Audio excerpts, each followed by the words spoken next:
नमस्कार आम लाइफस्टाइल को आपण मानक स्वागत करुछि। आज आम बनैबा रोही माछर कालिया। गरम भात रे एही माछ तरकारी जदि मिल जाए ना खाइबाटा एकदम जमिबो। नॉर्मल माछ तरकारी ठारू यार बनैबा स्टाइल टिके अलगा, टेस्ट मध्य अलगा। बहल बहल लटपटिया माछर झोलर टेस्ट एते बढ़िया जे आपण माने बनै खाइले ही जानि परिबे। तेबे चलंतु रेसिपीटी को स्टार्ट करिबा। एथिपाई मु एठी रखिछि 700 रु 800 ग्राम रो हेबो रोही माछ। माछ को एठी भल्लो भाबरे धोई परिष्कार करि नेछि। एबे एथिरे देई देबा स्वाद अनुसार लूण आउ किछि हळदी, फाळे लेंबू को एठी मु चिपुड़ी नेउछि। एहा द्वारा माछर आमिष स्मेलटा कमी जिवो। एही माछ कालिया रेसिपीटी पाई आपण सब बेले बड़ साइज रो माछ नेबे आउ बड़ बड़ पीसेस ही नेबे। एबे एही सब को गोळेई किछि समय पई रखि देबा। एही समय रे चलंतु आमे तरकारी रो मसला सब को रेडी करि नबा। एठी मसला हिसाब रे मु नेइछि आधा चमच धनिया, 3 रु 4 सुखिला लंका, आधा चमच जीरा, 3 गुजराती, 2 टुकुड़ा दालचीनी, 2 तेजपत्र, ता सहित 7 रु 8 गोलमरीच आउ 4-5 लवंग। एही सब मसला को आमे एबे सुखिला ब्लेंडिंग जार रे देई ग्राइंड करी आनिबा। एमिति करबा द्वारा कोन हबो ना हमर मसलार पेस्ट टी चिकन बनि परिबो। मसला को ग्राइंड करी आनिबा परे आमे आउ थरे 2-3 चमच पानी देई आकु आउ थरे ग्राइंड करी आनिबा। एही मसला रे एबे आमे अलगा सब कंचा मसला को देई आउ थरे ग्राइंड करी नबा। एठी देखंतु मसला हमर हेला। गोटे बड़ साइज रो रसुण को मु छड़ेई रखिछि, 1 इंच रो अदा, 2 पियाज एठी मु ग्राइंड करिवा को नेइछि आ 2 पियाज मु एठी एमती छोट छोट लंबा लंबा करी काटी रखिछि। ए सब को देई एबे गोटे स्मूथ पेस्ट बने आनिबा।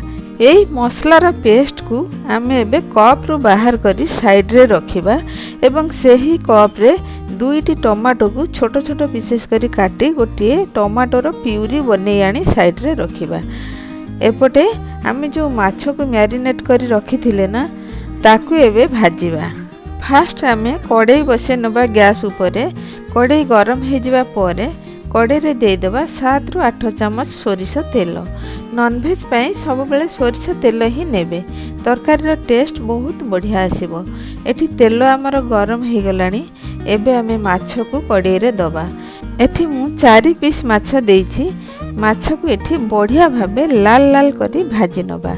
माछर गोटे साइड भल्लो भाबे फ्राए हे जिबा परे आउ गोटे साइड को उल्टाई नबा। एमिति भाबे आमे बाकी सब माछ को फ्राए करी नबा। गोटे भारी माछ हमर फ्राए हे गला। एबे ता परे आउ गोटे भारी माछ एही परी भाबे आमे फ्राए करी नबा।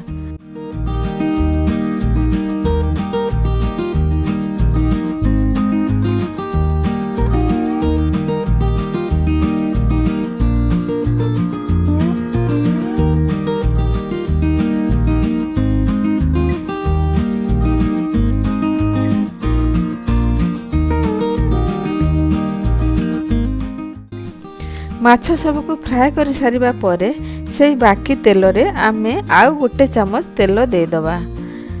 तेल को गरम करी सेथिरे देबा गोटे चमच चीनी। चीनी रु टिके लाल कलर बाहरी आसिले आमे एठी काटी रखिथिबा पियाज को देई याकू गोल्डन कलर आसीबा जाए फ्राए करी नबा। पियाज को बढ़िया भाबे फ्राए करी आमे कड़ाई रु बाहर करी नै याकू आमे साइड रे रखिबा। या परे आमे सेही तेल रे दबा 1/4 चमच जीरा। जीरा हमर फुटी गला परे एठी हमें रखिथिबा गोटा मसला सब को जेमिति कि 2 तेजपत्र, 2-3 गुजराती आ 3-4 लवंग आ दालचीनी ए सब को एबे सेही तेल रे देई दबा। मु पूर्वरु जो मसला को देखैथिली आपन को सेही मसला रु याको बाद करी रखिथिली, मु कहिबा को भूली जाईथिली। एबे से मसला को टिक्के समय भाजीबा परे बनै रखिथिबा मसला पेस्ट को एथिरे ऐड करी नबा। ता सहित 1/4 चमच हळदी गुंड, आधा चमच काश्मीर रेड चिल्ली को दे दबा। एबे ए सब को देई 2 रु 3 मिनिट कसी नबा जेमिति कि आम मसला रे गोटे बढ़िया कलर आसीबो। ता परे एबे आमे जो टमाटर प्यूरी बनै रखिथिले ताकू ए स्टेज रे मसला रे दे दबा। याकू एबे तेल छाड़ी छाड़ी आसवा जाए किछि मिनिट पर्यंत कषिबा। एबे देखि पारुथिबे तेल टिके टिके छाड़ी छाड़ी आसिलानी। एठी आमे पूर्वरु भाजी रखिथिबा पियाजर भजारु अधा भाग को देई दबा। ए सब को किछि सेकेंड पई कषि नबा। या परे एठी देखंतु मु अधा कप दही को भल्ल भाबे फेंटी फेंटी मिसई नउछि। एबे एई दही को आमे मसला रे देई दबा। आउ याकू लगातार भल्ल भाबे चले चले कषिबा। दही को दबा परे मसला को लगातार भाबे चले चले कषिबा।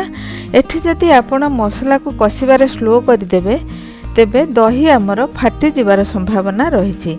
तेणु एथि प्रति ध्यान देबे।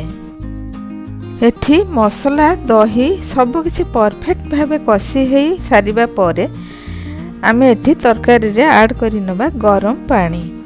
आपण केते झोल रखिबे से हिसाब रे पानी देबे। मु एठी पाखापाखी 2 रु 3 कप गरम पानी देउछि।